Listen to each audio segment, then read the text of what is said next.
punggung itu adalah exercise atau latihan. Ada latihan-latihan khususnya, dan itu memang kompetensi dari dokter rehabilitasi medik. Oke, artinya nanti tidak hanya obat tapi ada disebut rehabilitasi karena ada latihan ya. Ada mungkin nanti ada tindakan-tindakan dengan menggunakan alat modalitas yang nanti kita kerjasama nih antara saya dengan fisioterapis. Memberikan program dengan suatu stimulasi atau kemudian ditambahkan dengan exercise, atau saya langsung berikan exercise-nya juga bisa. Atau nanti juga ada lagi yang namanya proper body mechanic. Proper body mechanic itu suatu kegiatan mempelajari bagaimana tubuh untuk melakukan gerakan yang benar. Misalnya kalau naruh barang jangan di bawah, ditaruh di sejajar pinggang. Atau mungkin kalau mengangkat barang didekatkan ke tubuh, batang tubuh. Misalnya kalau ambil barang jangan bungkuk, atau ngambil barangnya jongkok dulu ya, baru diambil. Atau pakai dua tangan. Nah, itu salah satu tindakan di proper body mechanic. Dok. Kita lanjut dok ke pertanyaan dari Mbak Putri. Dok, saya mau tanya nih, setiap kalau datang bulan saya terasa nyeri di bagian punggung dan pinggang.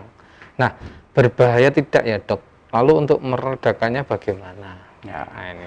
Jadi kan tadi saya bilang sumber nyeri punggung itu banyak. Maksudnya sumber yang membuat sakit itu banyak. Ada tulang, ada sendi, ada otot. Nah, salah satunya adalah organ kewanitaan. Nah, organ kewanitaan itu ketika menstruasi, mungkin ini yang lebih pas menjawab dokter kandungan ya. Saya cuma memperkirakan saja. Ada masalah di menstruasinya, mungkin ada ketidakseimbangan hormon itu. Berarti bisa juga terjadi inflamasi. Nah, inflamasinya itu dijalarkan ke area pinggang. Itu karena memang persarafannya juga dekat gitu. Karena persarafan di tulang belakang juga ke saluran kewanitaan juga. Jadi itu istilahnya seperti namanya river pain, nyeri yang dijalarkan.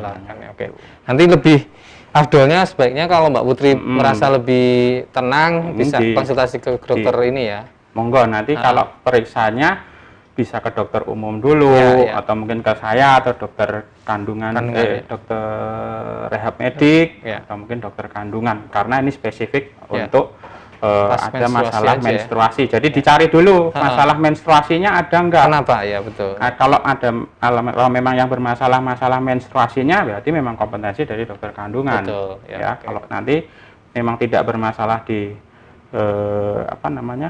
kandungannya atau menstruasinya, oke lah kita dari rehab medik bisa bantu gitu. Dok. Dok, selanjutnya ini nampaknya obrolan kita menuai banyak pertanyaan juga. Dok, saya kalau setelah habis main futsal saya sakit pinggang. Kenapa itu ya, Dok? Waduh. Setiap kali habis main futsal mesti kalah ya, kalah banyak ini. Antara kalah atau disuruh bayar enggak bisa. Patungannya belum bayar. Ini dari Mas Abdulaziz. Thank you ya Mas ya. Enggak apa-apa, ini sambil guyon ya, Dok ya. Kenapa ini, Dok? Itu bisa mungkin karena suatu bentuk cedera olahraga. Jadi ketika futsal mungkin terlalu semangat pengen ngegolin ke gawang lawan, dia terlalu semangat, akhirnya ternyata melupa dengan kemampuan dirinya sendiri. Akhirnya berlebihanlah gaya yang diterima oleh tubuh. Atau juga bisa disebabkan karena satu, kurangnya pemanasan. Dia belum stretching, dia warming up dulu harusnya. Dia belum stretching, dia belum latihan gerak sendi dulu biar lebih siap tubuhnya.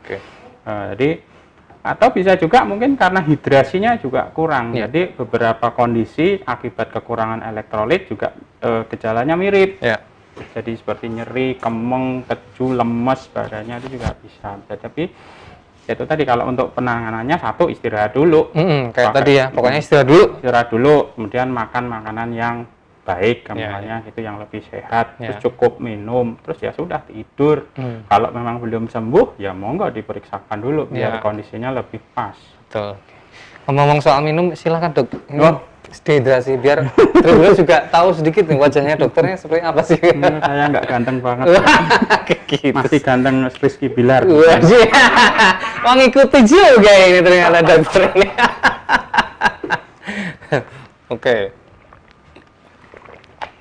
Kita lanjutkan pertanyaannya, Dok. Nah, sebentar. Oke, Dok. Wah, banyak sekali ini pertanyaan. Ini dari tadi Mas Abdelaziz udah, terus dari Mbak Francisca ini. Siang, Dok, maaf saya ingin bertanya. Wah, nggak apa-apa, nggak perlu minta maaf ya. Nanya minta maaf. Nggak. Dua tahun yang lalu saya pernah jatuh dan sudah 8 bulan ini pinggang saya sakit untuk duduk bersandar, berdiri lama dan jalan jauh. Apakah berpengaruh, Dok, karena pernah jatuh? Wah, ini juga pertanyaannya tadi sudah di intro, Dok. Gimana, Dok? Dari kata kuncinya pernah jatuh. Ya. Pernah jatuh berarti kalau keluhannya memang sudah cukup panjang, berarti kemungkinan masalah postur pasti ada. Masalah postur pasti ada.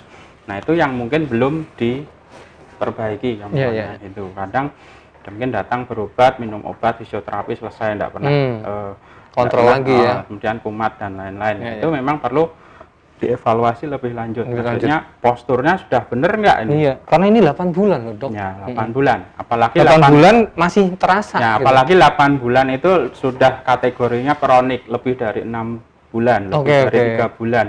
Dan kemungkinan besar nyerinya itu nggak cuma nyeri akibat habis jatuhnya saja. Karena nyerinya kan diperasakan terus, akhirnya juga mempengaruhi dari psikisnya juga. Akhirnya dia mungkin dengan kegiatan yang baru sedikit, ya sudah dia akan merasakan nyeri yang mungkin harusnya skalanya mungkin cuma 2, dia rasakan sebagai 6 atau 8. Jadi psikisnya juga sudah kena. Makanya pendekatan penanganannya juga perlu pendekatan psikis.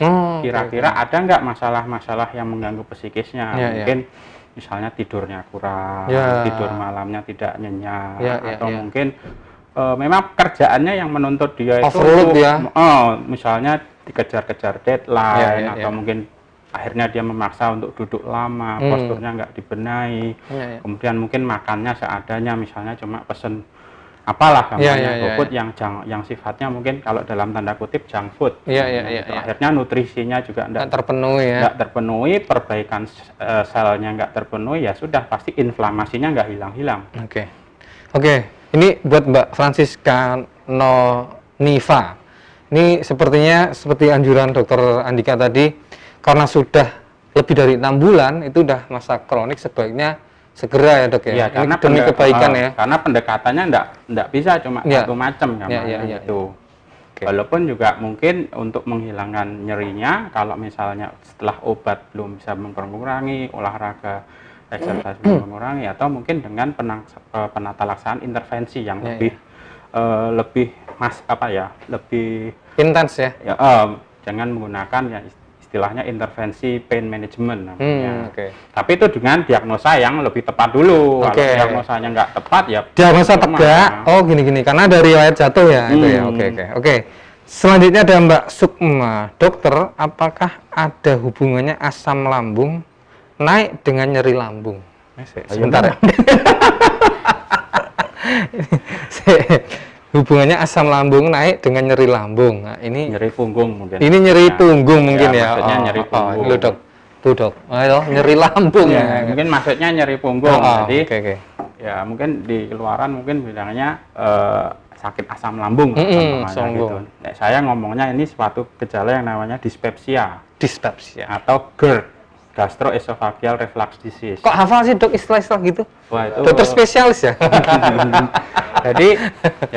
jadi memang ada masalah fungsi, masalah fungsi di organ pencernaannya namanya gitu ya. Seperti yang organ yang tadi pertanyaan tentang menstruasi, itu adalah sebuah